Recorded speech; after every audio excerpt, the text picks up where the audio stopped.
खंडणी किंवा पैसे लुटण्यासाठी चोर वेगवेगळ्या मार्गांचा वापर करत असतात. पिंपरीत चक्क यूपी पोलीस असल्याचा बनाव करून एका व्यापाऱ्याचं अपहरण करण्यात आलं आणि त्याच्या घरच्यांकडून 50 लाखांची खंडणी उकळण्याचा डाव रचण्यात आला. मात्र पोलिसांनी या खंडणी चोरांचा डाव उलटवत त्यांना सापळा रचून जेरबंद केलं. तसेच व्यापाऱ्याची देखील सुखरूप सुटका केली. डुप्लिकेट पोलीस व्यापाऱ्यांचे किडनॅपिंग आणि मिशन फत्ते याची इनसाइड स्टोरी जाणून घेऊया. नमस्कार, मी श्रीहरी आणि आपल्या सर्वांचं स्वागत करतो बोलबिंदास मध्ये. सुरेश कुमार बाबूमल जयस्वानी हे पिंपरी चिंचवड मधील रहाटणी परिसरातील व्यापारी आहेत. अनेक वर्षापासून ते तिथं बिझनेस करतात आणि या क्षेत्रात त्यांचं नाव आहे. ते कामानिमित्त बाहेर असताना 4 संशयित त्यांच्या जवळ आले आणि त्यांनी स्वतःला उत्तर प्रदेश पोलीस असल्याचं सांगत काही चौकशी करायची असल्याचं सांगितलं. पोलीस असल्याचा धाक दाखवत या आरोपींनी जयस्वानी यांना गाडीत बसण्यास सांगितलं. अचानक घडलेल्या या प्रकरणामुळे जयस्वानी गोंधळून पळून जाऊ लागले. मात्र एका आरोपीने त्यांच्या दुचाकीला धक्का देत त्यांना खाली पाडलं. त्यानंतर आरोपींनी त्यांना गाडीत जबरदस्ती बसवलं.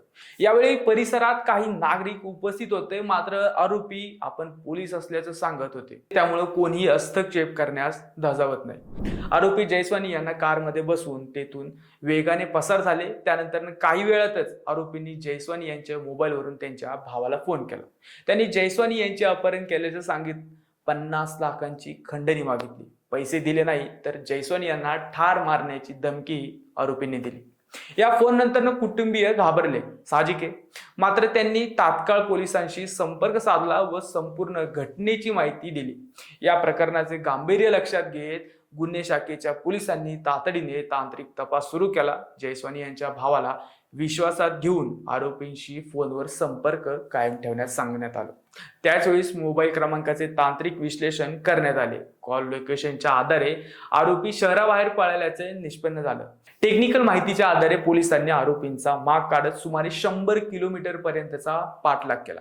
तपासादरम्यान आरोपी संगमनेर परिसरातून पुढे जात असल्याची माहिती मिळाली. त्यानुसार पोलिसांनी स्थानिक पोलिसांच्या मदतीने सापळा रचत धाड टाकली आणि 5 आरोपींना ताब्यात घेतलं. त्याचबरोबर जयस्वानी यांची सुखरूप सुटका केली. आरोपींनी त्यांना चंदनपुरी घाटात सोडलं होतं. हे समजल्यानंतर त्यांचा शोध घेण्यात आला आणि सुखरूपपणे त्यांची रवानगी घरी करण्यात आली. जयस्वानी यांची माहिती संतन चौहान यांनी आरोपींना दिली होती. तो मूळचा आजमगड उत्तर प्रदेश इथला असून सध्या काळवडीत राहतो. त्यालाही पोलिसांनी ताब्यात घेतले. प्राथमिक तपासात 5 आरोपी उत्तर प्रदेश येथील असल्याचं समोर आले. चंद्रशेखर गौड, दिलीप सरोज, रिंकू सरोज, अनिल सरोज, मुकेश कुमार चमार अशी 5 जणांची नावे आहेत. त्यांनी खंडणीसाठी अपहरणाचा कट रचल्याची माहिती पोलिसांनी दिली.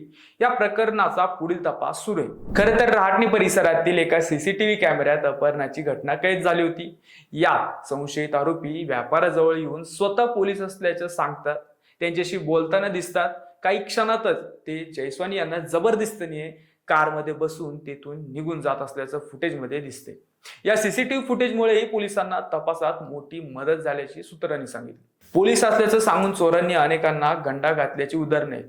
आपण अवतीभोवती पाहत पण असतो, पण इथं तर थेट यूपीचे पोलीस असल्याचं सांगितलं गेलं आणि व्यापाराला उचलून नेण्यात आलं. पण या डुप्लिकेट पोलिसांचा बनाव पिंपरी चिंचवड पोलिसांनी तांत्रिक विश्लेषण आणि सीसीटीव्हीच्या माध्यमातून उघड केला आणि त्यांना जन्माची अद्दली घडवली.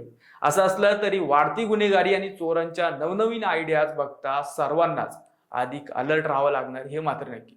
तुम्हाला काय वाटतं हे कमेंट करून आम्हाला नक्की कळवा आणि अजूनही आमचे चॅनल सबस्क्राईब केलं असेल तर आत्ताच करा. जय हिंद.